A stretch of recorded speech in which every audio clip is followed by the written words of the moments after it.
Hello everyone and welcome back to Southern Wealth. I hope that this week keeps on going very well for all of you.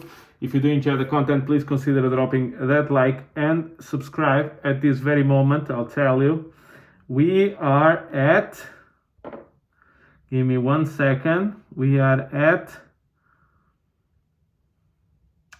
699 subscribers. So the first one to watch this video and subscribe has the potential to be the magic number 700. Now, what are we seeing?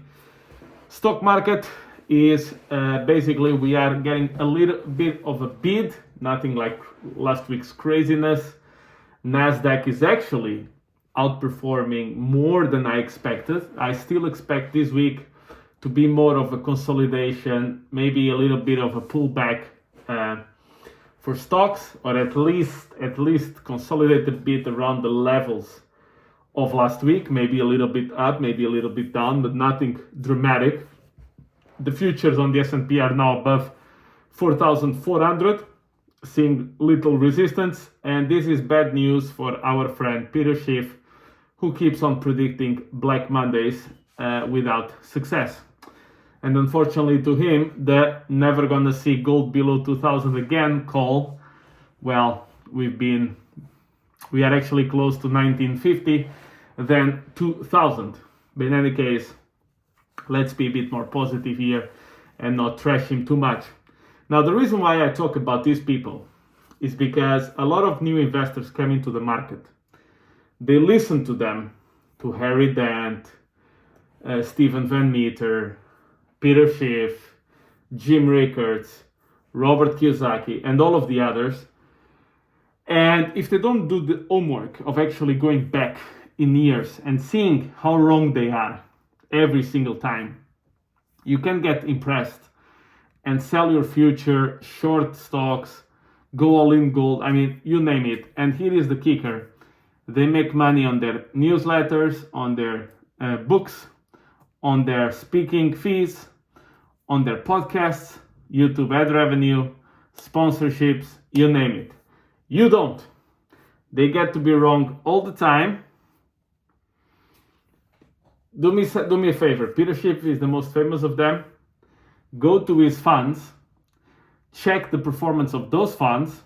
Remember, 2% management fees or a bit lower.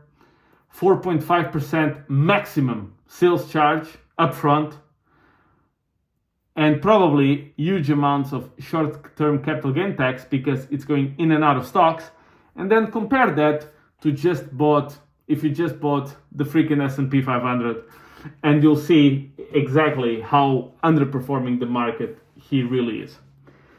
But what has been the big story? TLT is catching a very strong bid.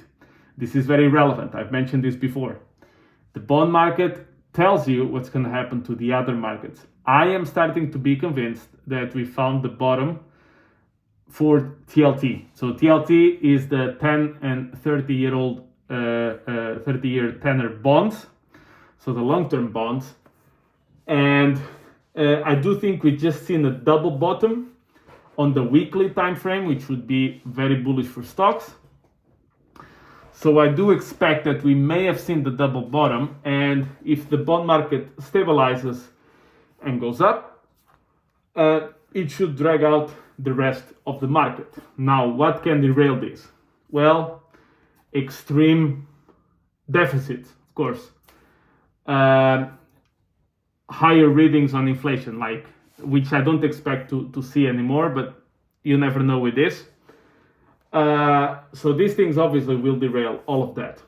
That should be pretty clear to everyone. But the point is, the bond market stabilization will kind of give you a hint of where the other markets are moving. Now, Bitcoin is above 35,500, and it seems to be going into the 36,000. And hopefully we can, over November, start touching the 40,000. Now, this is something that I would like to mention because this is very important, and people often don't get this notion. In order for us to see a super cycle, for us to see with the coming of institutional money between 6 and 15 trillion dollars. You need to understand that for Bitcoin to go to 300k, people need to expect Bitcoin 500 or 600k or a million. Why? It's very simple. Let's say you expect Bitcoin 300k. Will you buy Bitcoin at 280k? Probably not, because the risk far outweighs the reward. So what's going to happen if the consensus trade is 300k, then we're going to undershoot it by about 50%, by about 200. So we're going to stay maybe at 250k.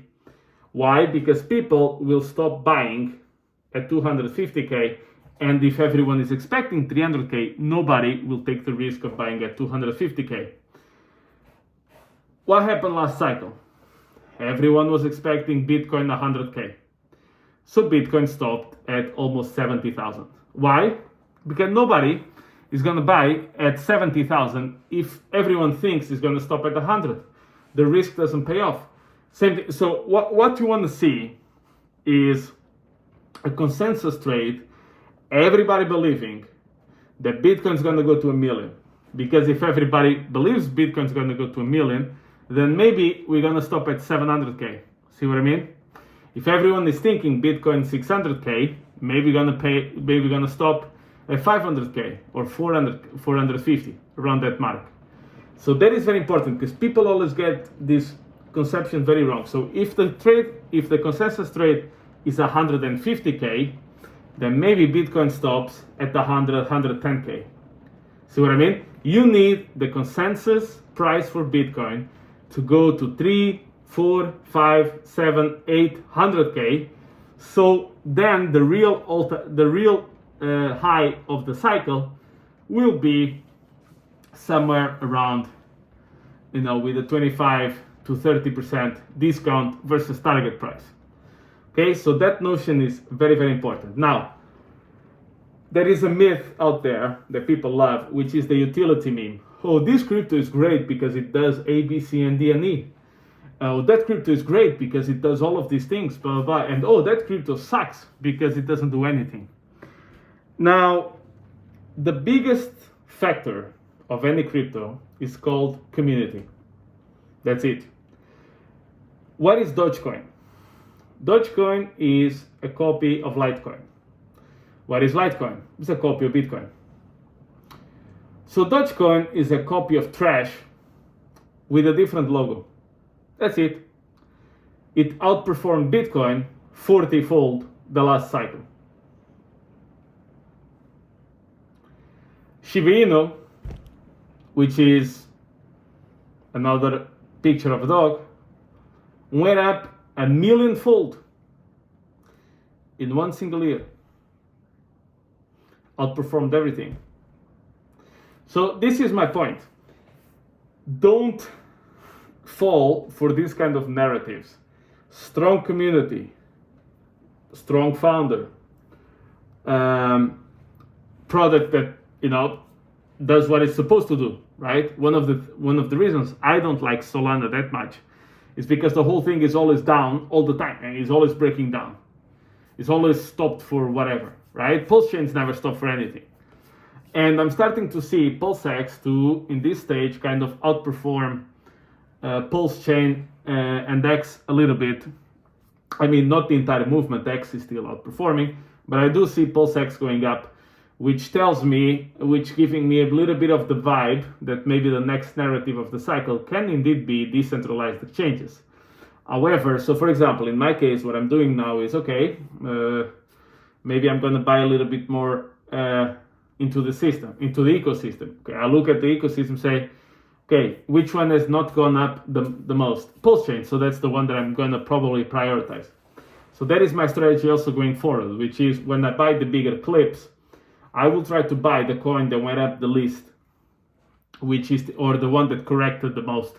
Because people, what they tend to do is, of course, they chase the green candles. So they look at, oh, this one had the higher green candles, buy this one. And of course, then they have a reduced returns and they don't really understand why.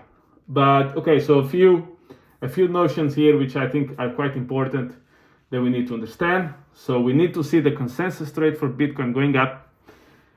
We need certain factors for projects to succeed. Good community is the main one. And we need to understand and try to guess what's going to be the next narrative for the next cycle. Layer 1 was the narrative of the previous cycle. Maybe decentralized exchanges, maybe interchain operability, maybe, I don't know, Pokemon games, who knows?